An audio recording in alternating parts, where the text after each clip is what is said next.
Kemudian ada kaidah lagi misalnya dalam fikih. Min asbabin najsi itu al-mautu. Di antara sebab najis itu adalah kematian.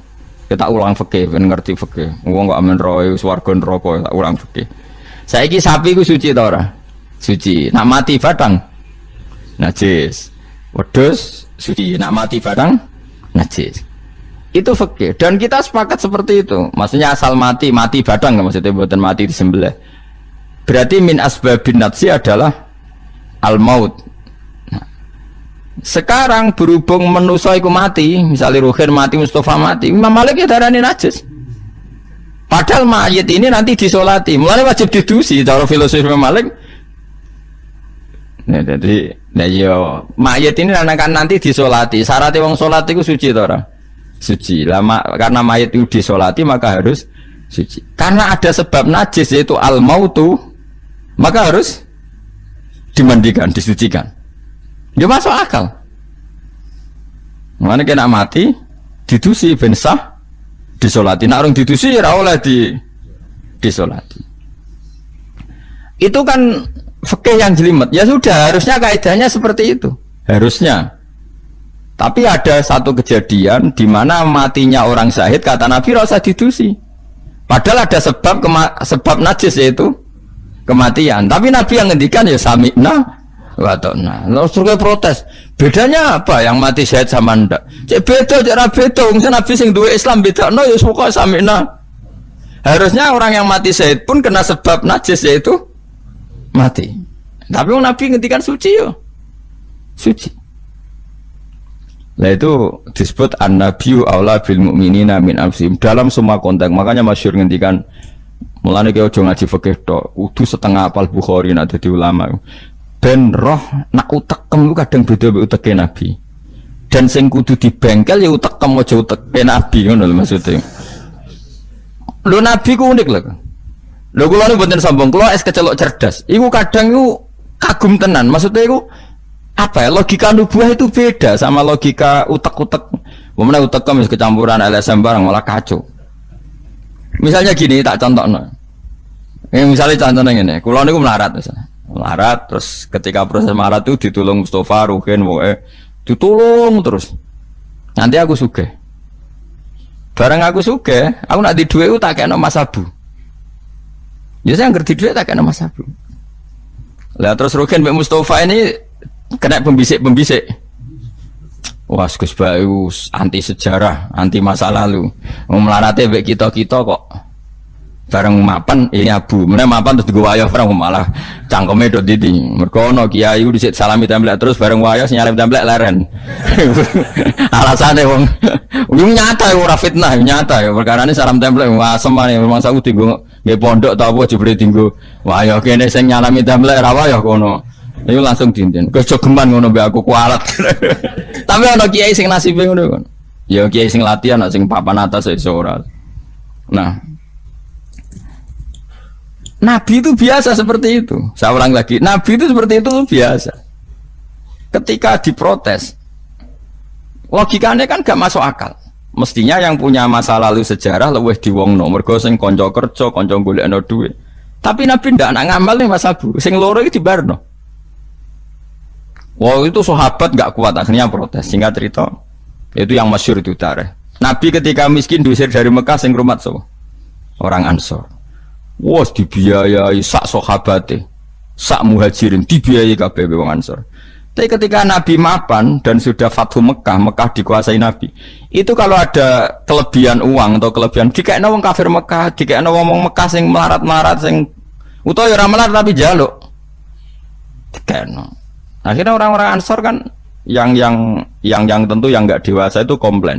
Kalau melarat sama kita anak sugih ning keluargane. Karena orang Mekah itu keluargane Nabi. Nabi dengar itu masyhur, Nabi dengar itu dan Nabi gak tersinggung. Terus orang Ansor dikumpulkan semua, masyhur. Ternyata logika nubuah gini, wong Ansor ora biasa ngamal mbek Nabi. Ngamal itu mesti diganjar, ngamal, memberi, menolong. Ulang lagi, jenenge ngamal lah berarti memberi, menolong, mengamal. Keren gak? Keren, heroik. Pangkat sing wis heroik memberi iki terus wae nganti mati. Lah nek kowe njaluk tak kei berarti kowe zaman ngambal njuk imbalan. Berarti pangkatmu ini heroik, saiki murahan, heroik, saiki arep-arep. Iku nubuwah wis ora ngarah wong diutek ngono agak nabi. Akhirnya lho iki lho bar heroik kok turun pangkat. Tomak ngatok. Isin gak cara wong di selera. Lho wong sing di selera waras biasa nulung nabi kemudian pas nabi wis fathu wis keren, wis sugih kepingine njaluk nabi. Isin gak? Puluhan tahun jadi pahlawan pas nabi sepuh. Kowe ngem nabi gak ile dhisik kan tau tak kei. Isin gak? Wong waras lho maksudnya iki bakas. Lah nabi gak kepengen wong Ansor sing wis keren ngono iku dhe pangkat njaluk, sangka ngekeki kok guri-guri dhe pangkat njaluk.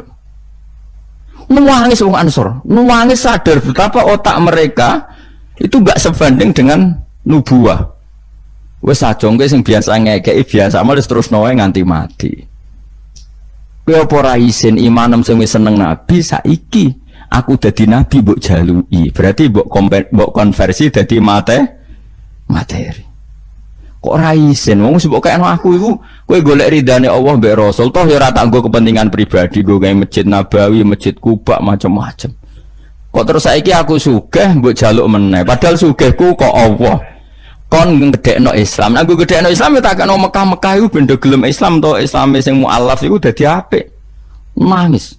Radina billahi robba wa bil islami dina bi Muhammadin nabiyya wa rasulah. Radina qismatan terus masyhur. Mpun nabi kula ridho, mpun jangan atur piye mawon kula ridho.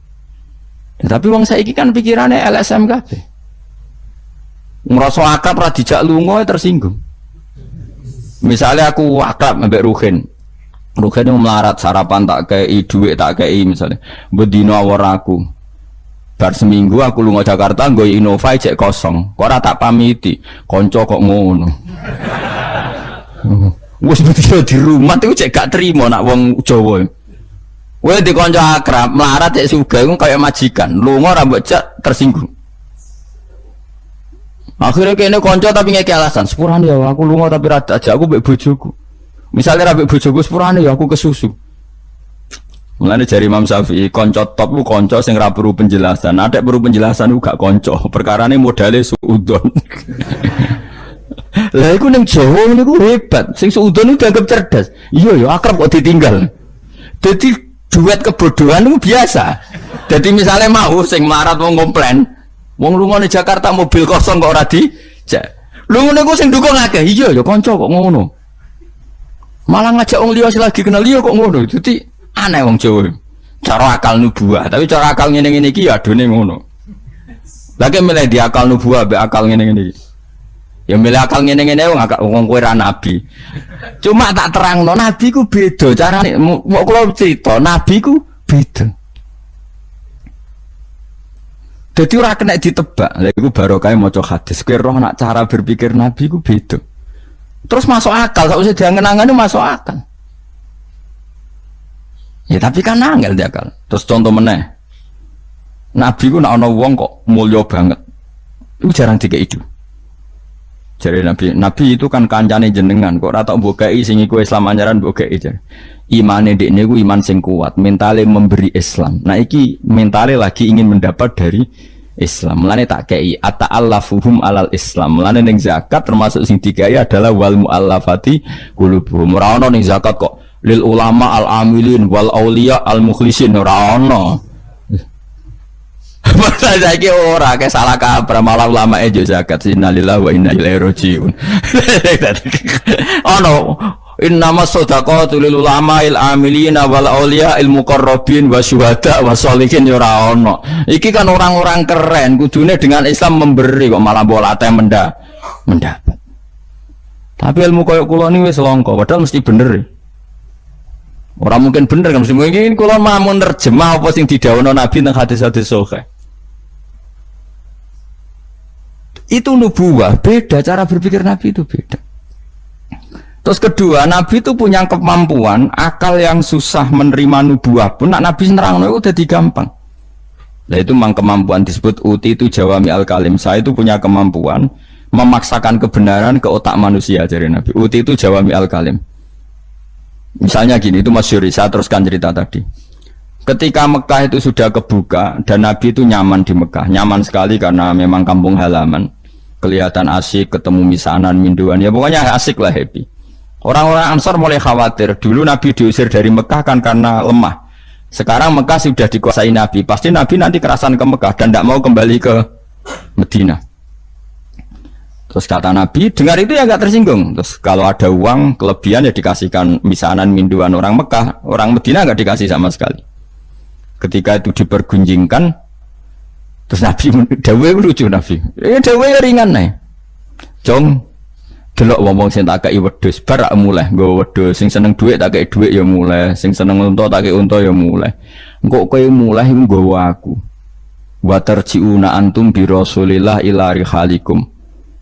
Atardona ayarji annasu bisyati wal ba'ir wa tarjiuna antum bi Rasulillah. Wong Mekah bar tak kei mulai. Terus kowe kok mulai nggawa aku mara Madinah. Kowe milih ndi nggawa wedhus mbek nggawa Rasulullah?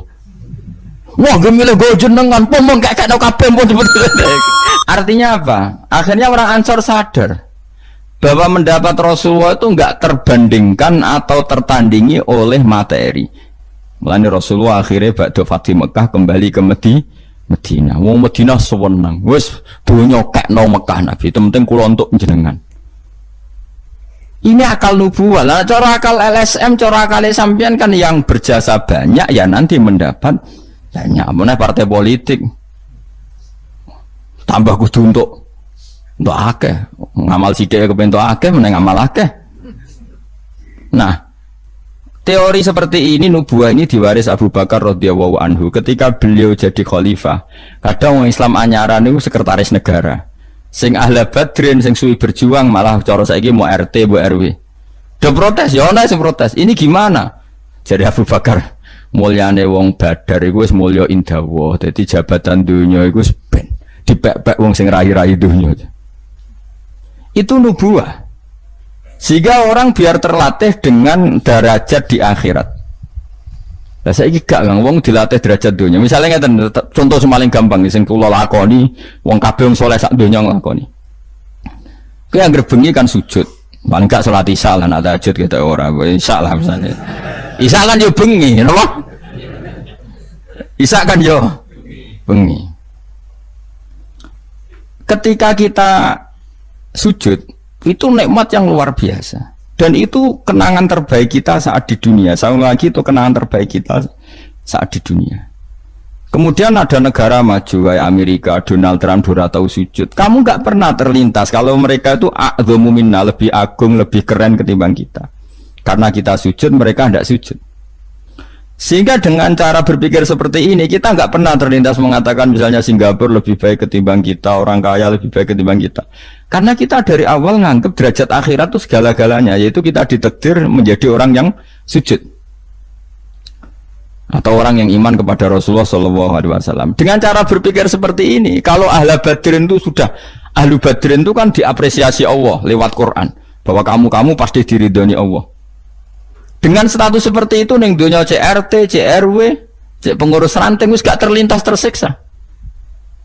Mereka yang sudah bangga dengan ahli badrin jangan kamu rayu melok perang kok jebule ketua RT, minimal kan pakil perdana menteri. Ojo latih ngono. Akhirat sing walal akhiratu khairul laka minal ula kok terus mbok latih ula. Misale kaya kula ngenten. Kula misale kecelok wong alim. Kok misale kula dadi RT ora tersinggung meskipun lurahe ruhin. Cara kula biasa wae, ben donya pek ngono.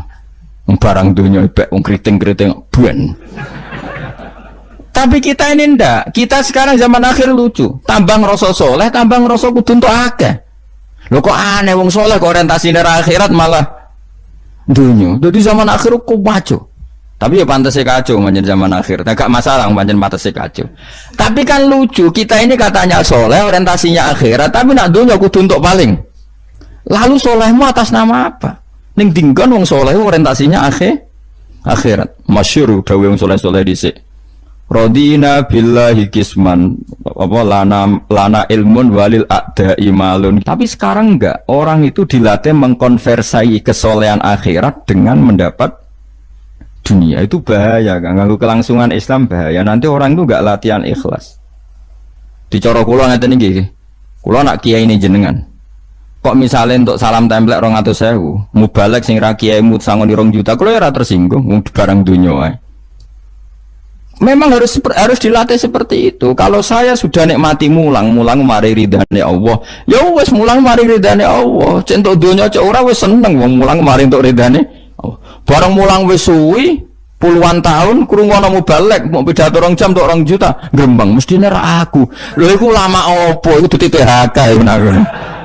Nek wis ulama wis bangga mek mulang mari ridane Allah titik wis. Nek golek ridane Allah ya wis donya dianggap sepele. Kudu dilatih. Aku nak ngomong tok lok ngene ora paham. Ajane aku ora seneng ngamuk. Tapi nek ora diamuk ora paham ya wajib ngamuk. Mulai Nabi Musa itu faraja Musa ila qaumi khutban apa? Asifah khutban itu marah besar. Kamu mati diterangno gak paham. Saiki ku kacau.